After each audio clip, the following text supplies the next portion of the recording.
Hey, how's it going, everybody? This is RBT coming in with my Friday's questions and answers video, episode 11. I'm pretty sure I've been working a gosh dang fall festival today for elementary school, and you know what I did? I played with titties all day. I was working a cow booth where there was like on the inside of them there was two little poles attached to them, and there was gloves, like hand gloves. That had little holes in them, and my job all day was to keep replacing it with milk. And the whole point of the little booth was they had to like use them as udders and like milk them, and it was disgusting. It was sour milk, and I was getting it all over me all day. I had a shower in a minute, but that's what I was doing. Even the teacher that assigned me to the booth, we were just volunteering for the day, so I was out of class all day. So I drove down there, and the teacher that assigned me to the booth was like, "You can just go home and tell everybody you've been playing with titties all day."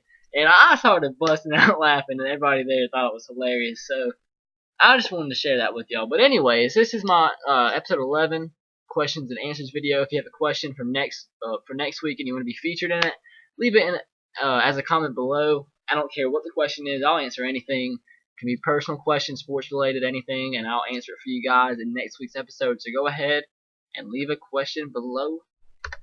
And pretty good amount of questions this week, and I'll get right on it. Esco336 asks, are you an NBA fan? Nope, not really at all. Don't like basketball. If I had to choose a team, I'd say the Celtics. If I like basketball at all, it'd probably be just college, but NBA, don't really have any interest in it. Esco336, do you think we should fire Jerry Gray as our defensive coordinator? Not right now. Should see at the end of the season. We should go evaluate the situation once the season's over. Don't fire him mid-season. That can only make things worse. If we end up making the playoffs, no, definitely don't fire him, because we wouldn't have made it to the playoffs without him. But if we don't make the playoffs, just go into a further evaluation of the position, see if we'd have better options, and we go with it from there. Auburn WDE Tigers ask, if Auburn fires Gene Chizik, who do you think AU goes after? I've heard Tommy Tuberville's name out there. I'm not sure if Auburn fans would be too fond of that hire. Heard Bobby Petrino. Heard all the way to John Gruden. Who else, man? Charlie Strong. Butch Davis. Just names like that. Don't really know what the legitimacy behind those names are, but I think out of all those, Bobby Petrino would probably be the most realistic hire. Maybe Gus Malzahn, who knows? Matt Fritz asks, on what program did you make your profile background? I guess he's talking about my YouTube background. Actually, I didn't make it. I had a friend that made it for me, because it's a banner that only YouTube partners can get, and it's really complicated. You have to like code it to where there's links in it and stuff, which I don't know how to do, but he did it for me, and I thank him for that, because it looks really sick. But I'm pretty sure he used Adobe Photoshop. Might be wrong, but that's what all the Photoshop experts use. So Adobe Photoshop, it's a really expensive program, but if you're computer savvy, you probably can get it for free somehow. Katana Ponzal asks, if you were the Tennessee athletic director, which coach would you hire to replace Charlie Strong or John Gruden, and why? Without a doubt, in my mind, if these are the two candidates, I'd definitely say John Gruden. The man's an absolute expert at football. I don't even know why he got fired with the Buccaneers. He brought him to a Super Bowl, won a Super Bowl, and when you have a head coach who has NFL experience, and you can listen to him on the air, he sounds like an absolute expert. He is an absolute expert. He knows the game probably more than anybody that's not a head coach right now. If Alabama and Nick Saban parted ways for some reason, John Gruden would be the man I'd want in the instant. I'll be willing to give him as much money as he wants. And he's just an excellent man. He's an excellent head coach, and he'd be a great job.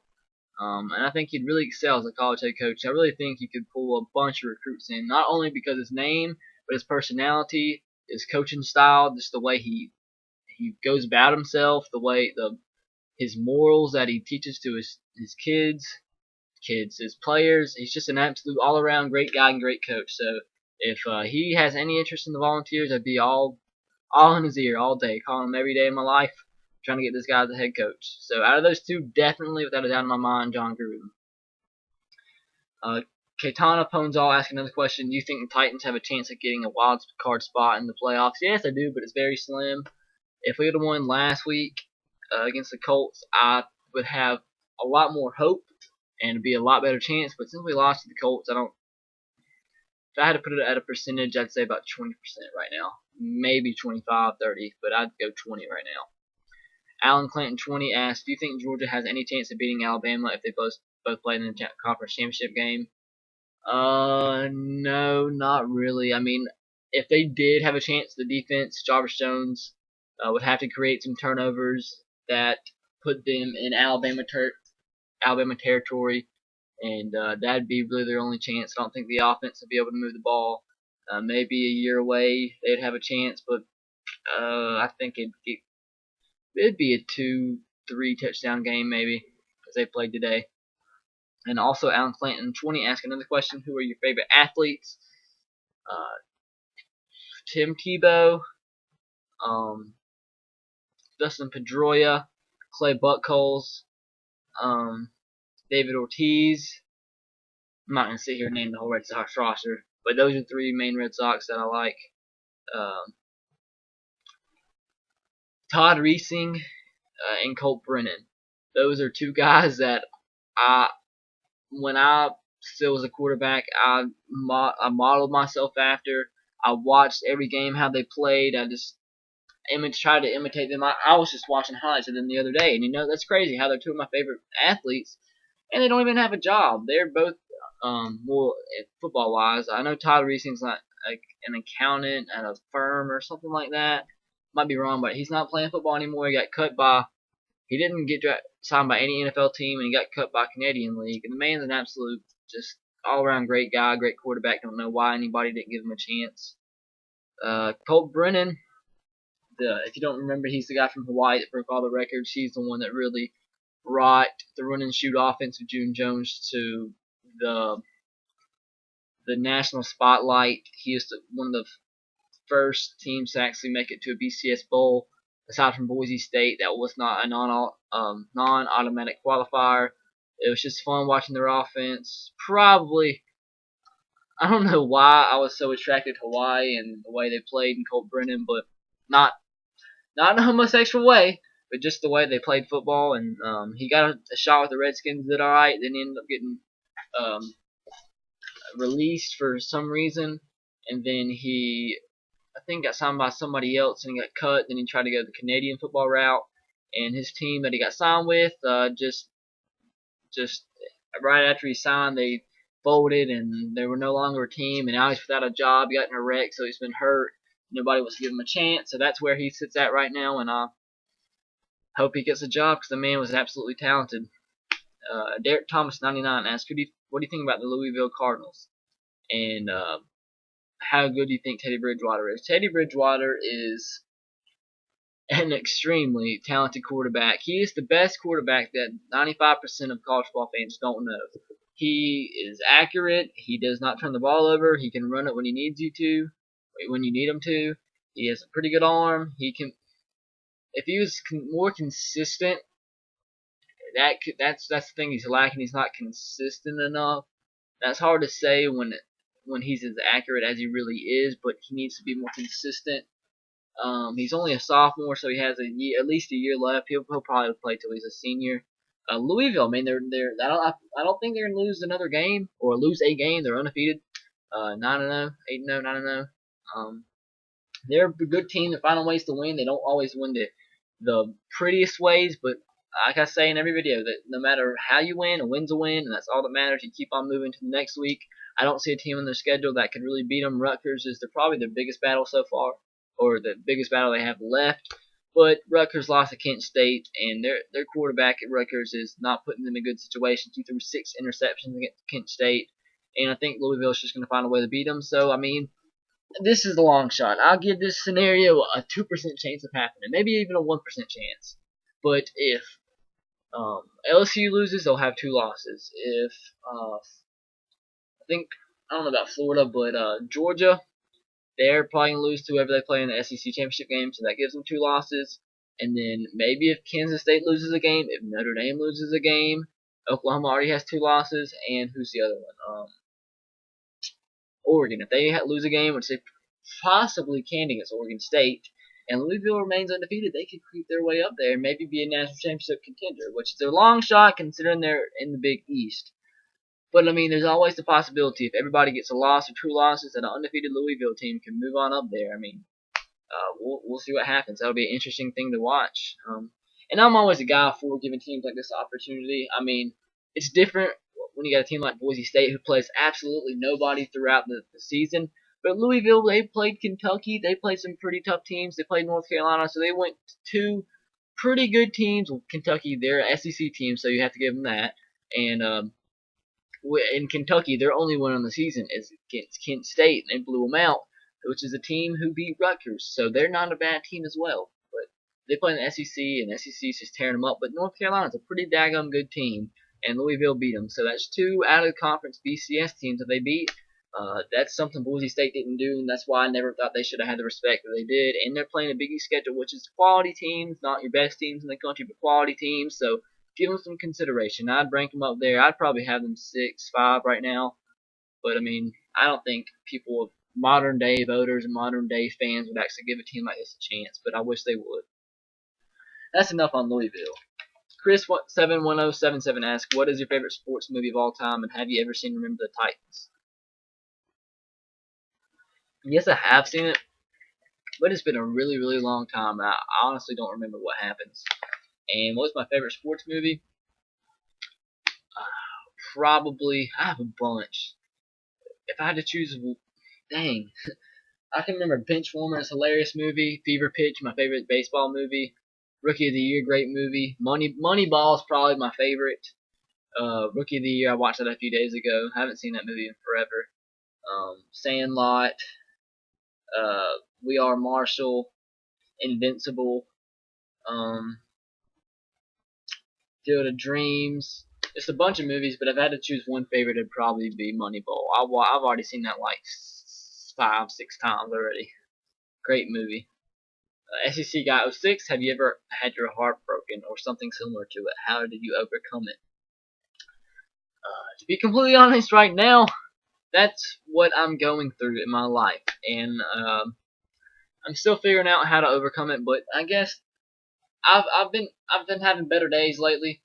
But one of my teachers that I've had for the past 2 years, because he moved up to teach seniors, never hardly learned anything in his class. But he did say something a few days ago that really changed my opinion on everything. He said, once you realize that life sucks, everything gets better. And I put that into consideration, and I've just learned not to care about things anymore.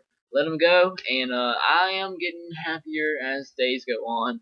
And it's because I really don't try to care and try to show that I care. So, there you go. And he asked another question, what do you think Auburn and Kentucky will be good again? Auburn, give them 2-3 years. I mean, they'll get some studs. They have a good recruiting class unless it completely folds, which it may. I mean, it very possibly can fold, and people can just start decommitting just out of nowhere, just start decommitting just every day. But if they can pull in 80% of their recruiting class that they have now and keep them there, they could be good in a few years. I mean, they have some really good talent. And they always recruit well, no matter who the coach is. So, I mean, talent alone, I think, will make them quicker than Kentucky is to be good again. I mean, Auburn's only 2 years away from being a national. I mean, 2 years from being a national champion, which was in 2010. So 2 years ago. That just shows you how quickly things can fall. But I mean, that everybody knows the reason they won that was because of Cam Newton and Nick Fairley. But I mean, they were all right before then. They were decent last year, 8-4, I think they went. So, or 8-5, 9-4, something like that. But I'll give them 2-3 years so they can be as in a good team. I'll say a 8-4 type team. Kentucky, give them. I'm not sure about Kentucky. I don't know how long it'll take. I mean, I don't think Kentucky's actually been good since 06, 07 when Andre Woodson and Randall Cobb were there. They're just not recruiting well. I don't think Joker Phillips is the man for the job. Probably need to go after a more gimmicky type team because Kentucky's football team doesn't get that great of athletes. I mean, they rode Randall Cobb's butt for 4 years, and he did absolutely everything for him. And you see, ever since he's been gone, they've been absolute trash. And unless they can find a quarterback that's like Andre Woodson or somebody to manage that offense, or to be a guy like Randall Cobb, they're going to be bad for a long, long time. And Gumball85 asks, what do you think about Marcus Lattimore's injury? I felt absolutely terrible for the guy. I almost teared up. It's terrible seeing a guy that is gone for a year for rehabilitation for ACL injury. Such a great player, one of the better running backs, if not the best running back in college football. He's months away from being drafted in the NFL, making millions of dollars, and this happens to him. And you look at that, and your initial reaction is like, he's never gonna be able to walk correctly again. But from what I've been hearing, has been positive things. I was gonna make a video the minute after the injury happened, but I was afraid that people, when you do videos like that and talk about it instead of actually showing the actual footage, they can hate on you pretty bad and call you some nasty things and be a jerk to you. And they do that all the time. This happened to me many a times. But sometimes I don't care. But I didn't want to do that, and people just think I'm trying to do it for the views or anything. But it looked terrible. It looked like a career ender. But from what I've been hearing is that he is planning to return. He promised Steve Spurrier that he was going to play football again.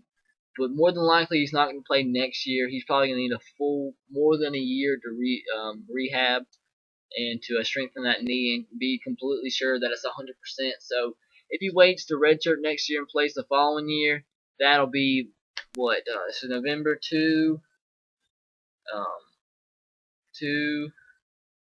14, almost 20 months to rehab and be 100% ready to go. So I think maybe he'll play again, but it'll be a long time before you see Marcus Lattimore play again. But he's a great man, a great football player, a great person, and I think he'll stay by his promise and he'll play football again because I know he wants to. I know everybody wants him to. Everybody's going to be pulling for him, and that motivation is going to get him ready to play college football once again.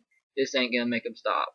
I don't know how much the NFL team would invest in a guy like that that's been injured so severely twice, but he's talented enough for some NFL teams to say, hey, this guy deserves a shot. He's been the best running back in football, college football, for years, and we need to give this guy opportunity because this is what he deserves. So I think an NFL team will end up giving him an opportunity, and yeah, so that's been my questions and answers video. Hope you guys enjoyed. This is week 11. Make sure to leave a comment below. So for week 12, you'll be featured. So hope you guys enjoyed.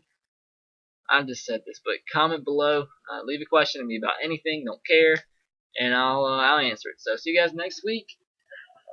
Have a great day, and as always, roll Tide, go Sox, and go Titans to you. And be sure to subscribe if you haven't already. I'll see you guys later.